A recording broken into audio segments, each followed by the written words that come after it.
Hello दोस्तों, कैसे हैं आप सब? आशा करता हूँ कि आप अच्छे होंगे और पढ़ाई को निरंतर जारी रख पा रहे होंगे, जिस प्रकार से आपको इंटरफ़ेस में दिखाई दे रहा है। हमारा राजस्थान कक्षा 6 भाग 1 ये पाठ्यपुस्तक बिल्कुल ही अपडेट आंकड़ों के अनुसार आप तक पहुँचाई जा रही है। आरबीएसई की मूल पाठ्यपुस्तकों में से एक है और ये राजस्थान की प्रतियोगी परीक्षाओं के लिए एक आधारशिला प्रदान करने वाली पाठ्यपुस्तक है। हमारा प्रयास है कि हम कक्षा 6 से लेकर कक्षा 10 तक की मूल पाठ्यपुस्तकों का अध्यायवार लाइन टू लाइन और बढ़िया कॉन्सेप्ट के साथ और बढ़िया फैक्ट आप तक पहुंचाने का प्रयास कर रहे हैं। तो आप हमारे साथ इस मुहिम से जुड़िए और हमें सपोर्ट कीजिए इस चैनल के माध्यम से और चैनल को सब्सक्राइब कर लीजिए। आपका एक सब्सक्रिप्शन हमें इतना मोटिव करता है कि हम आपको इस तरह के नवाचार आप तक उपलब्ध करवाने का और पहुंचाने का अथक प्रयास करते हैं। तो आपके एक सब्सक्रिप्शन का हमें बहुत ज़्यादा इंतज़ार रहेगा और हम इस प्रकार के नवाचार आप तक पहुंचाते रहेंगे। हम पढ़ रहे हैं हमारा राजस्थान कक्षा 6 भाग 1 और इस पाठ्य पुस्तक की अब तक हमने अध्याय 10 तक कवर कर लिया है। आज का जो हमारा अध्याय है, जो हम पढ़ने वाले हैं, अध्याय नंबर 11 भौतिक संकेतक राजस्थान के प्रमुख कलाएँ और उत्पाद। इस टॉपिक में हम राजस्थान के बहुत शानदार कॉन्सेप्ट को क्लियर करने का प्रयास करेंगे।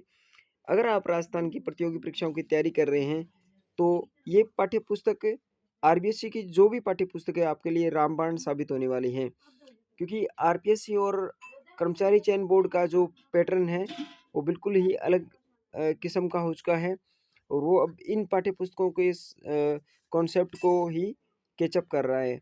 यहाँ से प्रश्न पुट आउट होते हैं। तो चलिए हम आज शुरुआत करते हैं आज के इस अध्याय की। भौगोलिक संकेतक राजस्थान की प्रमुख कलाएँ और उत्पाद। इससे पहले कि हम आगे बढ़ें और अगले अध्याय को कवर अप करें, इससे पहले कल के अध्याय में हमने थोड़ा-सा कॉन्सेप्ट छोड़ा था, उसको क्लियर करते हुए चलते हैं, तो आपका कॉन्सेप्ट भी क्लियर रहेगा। इस प्रकार के प्रश्न आपके एग्ज़ाम में देखने को मिलेंगे और आपका जो कॉन्सेप्ट है वो भी क्लियर होता चला जाएगा। तो आप जब भी इस चैनल पे जो विज़िट करें और इन क्लासों को देख पा रहे हैं तो नोट डाउन कीजिए अपनी कॉपी में, कॉपी और पेन लेके बैठिएगा साथ में और साथ में इन चीज़ों को नोट करते चलिएगा।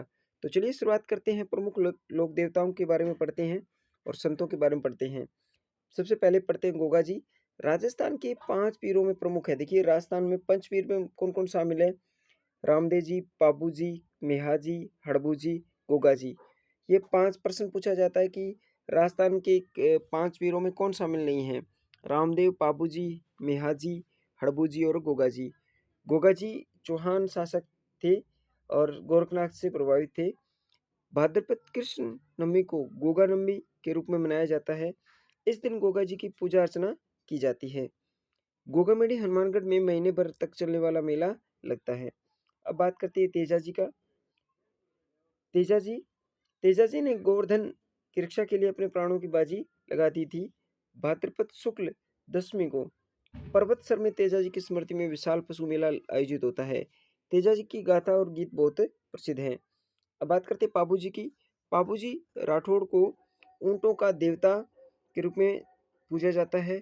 पाबू मंड इसका मुख्य स्थान है। ये मोस्ट इम्पोर्टेंट है। प्रश्न सीधे के सीधे यहाँ से पुट आउट हो रहे हैं। पिछले काफ़ी एग्जामों में आपने देखा होगा, फड़ चित्रण में पाबू जी का जीवन चरित्र दिखाया जाता है।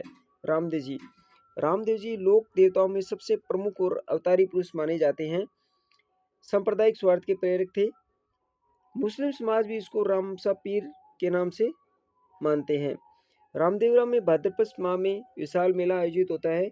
इसके अतिरिक्त मलिनाथ, देवनारायण, हड़बूजी आदि भी राजस्थान के प्रमुख लोक देवता माने जाते हैं। मीराबाई मीराबाई का जन्म मेड़तिया राठौड़ वंश में कुड़की गांव मेड़ता में हुआ। भक्तिमती मीराबाई का विवाह मेवाड़ के सिसोदिया वंश के महाराणा कुमार भोजराज के साथ हुआ। बचपन से ही कृष्ण भक्ति में मीरा का मन रम गया था। सरल और सहज भक्ति मीरा की विशेषता थी, जो उसके पदों में भी झलकती है।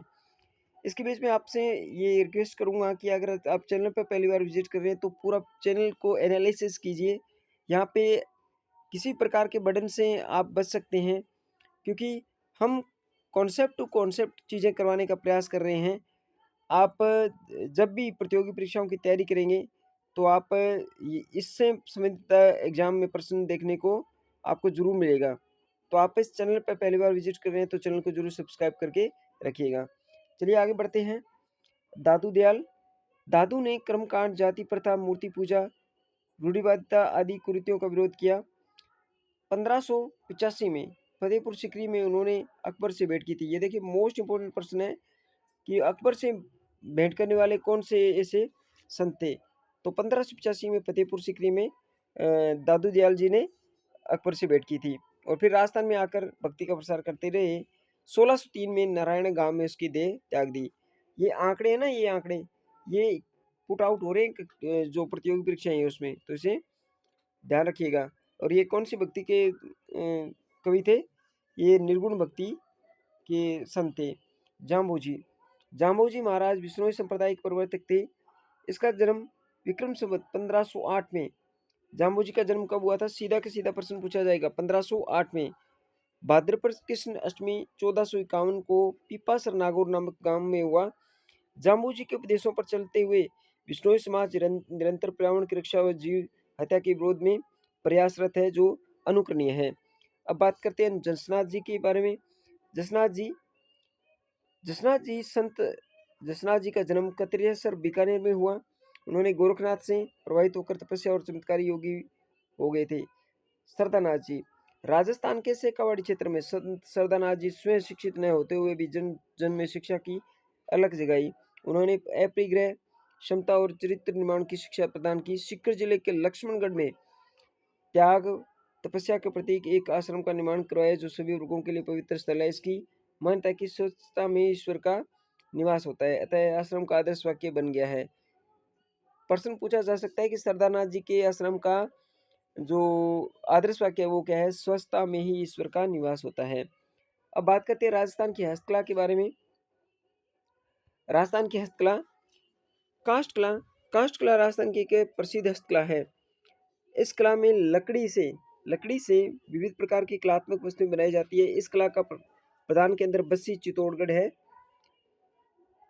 काष्ठ कला का प्रधान केंद्र राजस्थान में कहाँ है? बस्सी चित्तौड़गढ़। तो ये थोड़ा सा ध्यान दीजिएगा।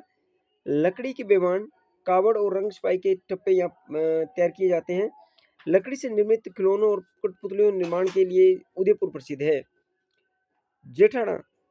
डूंगरपुर लकड़ी की मूर्तियों के लिए शेखावाटी और बीकानेर फर्नीचर के लिए प्रसिद्ध है।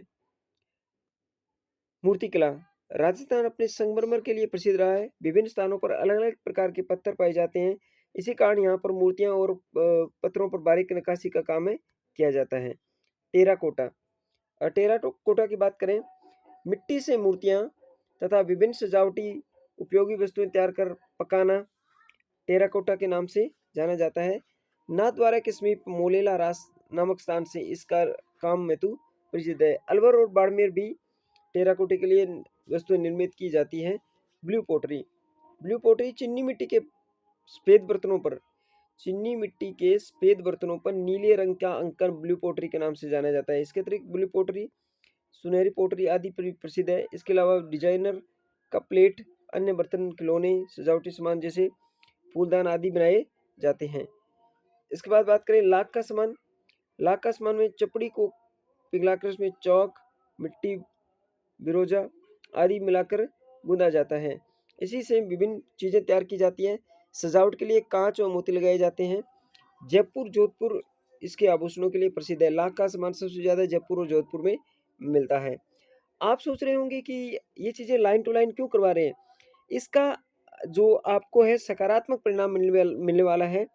आप इसके दूरगामी परिणाम देखने को मिल सकते हैं आपको। अगर आप इस चैनल पर जुड़े रहेंगे तो आपको कक्षा 6 से लेकर कक्षा 10 तक की जो मूल पाठ्य पुस्तकें हैं उनका लाइन टू लाइन और बढ़िया तरीके से कॉन्सेप्ट बाय कॉन्सेप्ट यहाँ से कॉन्सेप्ट वो क्लियर करवाने का मैं प्रयास करूँगा। आप एक परिवार के तौर पर हमसे जुड़िए और चैनल को सब्सक्राइब करके जरूर रखिएगा। बात करते हैं आभूषण की। जड़ाऊ गहनों के लिए जयपुर, जोधपुर, बीकानेर, उदयपुर विख्यात है। मूल्यवान पत्थरों को तराशने का काम जयपुर में होता है। कांच पर बारीक सोने की नक्काशी का काम थेवा कला कहलाती है। देखिए मोस्ट इंपोर्टेंट है, कांच पर नक्काशी की थेवा कला क्या है? कांच पर बारीक सोने की नक्काशी क्या कहलाती है? थेवा कला। इसके लिए प्रतापगढ़ प्रसिद्ध है। थेवा कला के लिए कौन सा क्षेत्र प्रसिद्ध है? प्रतापगढ़। प्रतापगढ़ की जनजातियों में पित्तल और चांदी के आभूषण के लिए विख्यात है। कपड़े पर छपाई, राजस्थान के विभिन्न प्रकार की छपाई का काम होता है। देखिए बगरू में, सांगानेर में, अकोला में, बाड़मेर में, कालाडेरा, पाली, बस्सी इन कामों के लिए विशेष प्रसिद्ध है। गोबर, तिल का तेल, बकरी का मेंगनी और सोडे के मिश्रण से एक घोल बनाया जाता है। इसमें कपड़े को पूरी रात भिगोकर सुखाया जाता है। सूखने के बाद उसे फिर से हरड़ के घोल में डुबाया जाता है।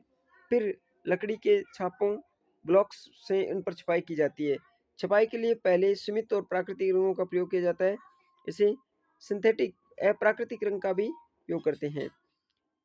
कसीदाकारी और गोटाकारी, राजस्थान के विभिन्न स्थानों पर कपड़ों पर कसीदाकारी भी की जाती है। कसीदों में प्रमुख पशुओं के चित्र उकेरे जाते हैं। कसीदाकारी में क्या किया जाता है? प्रश्न बन सकता है, कसीदाकारी क्या है? कसीदाकारी क्या है? पशुओं के चित्र उकेरे जाते हैं। कसीदाकारी में किसके चित्र उकेरे जाते हैं? तो पशुओं के। प्रश्न बन सकता है, कई जगहों पर कपड़ों को तरह तरह से काटकर कपड़ों पे सील दिया जाता है, जिसे पेच वर्क। पेच वर्क क्या है? कपड़ों को के टुकड़ों को काटकर उसे वापस सीलना ही पेच वर्क कहलाता है। गोटे, किनारी और आरी तारी का काम भी राजस्थान में विशेषता रखता है। इस प्रकार हमने जाना कि देश की राष्ट्रीय संस्कृति का अंग होते हुए राजस्थान की संस्कृति की अपनी कुछ विशेषताएं हैं। यहाँ के पारंपरिक पर्व, त्योहार, मेले, रीति रिवाज आदि आकर्षण में मोहक है। इसलिए राजस्थान को रंगीला राजस्थान कहा जाता है। इसके बाद ये शब्दावली देख सकते हैं। अंचल क्षेत्र, लोक देवता, क्षेत्र विशेष में पूजे जाने वाले देवता, नकाशी, पत्थर, धातु, लकड़ी आदि पर खोदकर किया जाने वाला कलात्मक कार्य है। चूहों के कारण किस मंदिर को जाना जाता है? चूहों के कारण करनी माता मंदिर को जाना जाता है। ऊंटों के देवता के रूप में बाबूजी को। चिन्नी मिट्टी के सफेद बर्तनों, अभी पढ़ के आए हम, चिन्नी मिट्टी के सफेद बर्तनों पर रेगिस्तान रंग के अंकन से ब्लू पोटरी, नीले रंग के अंकन से। तेजाजी ने रेगिस्तान में प्राणों की, गायों की रक्षा के लिए प्राणों की बाजी लगा दी थी।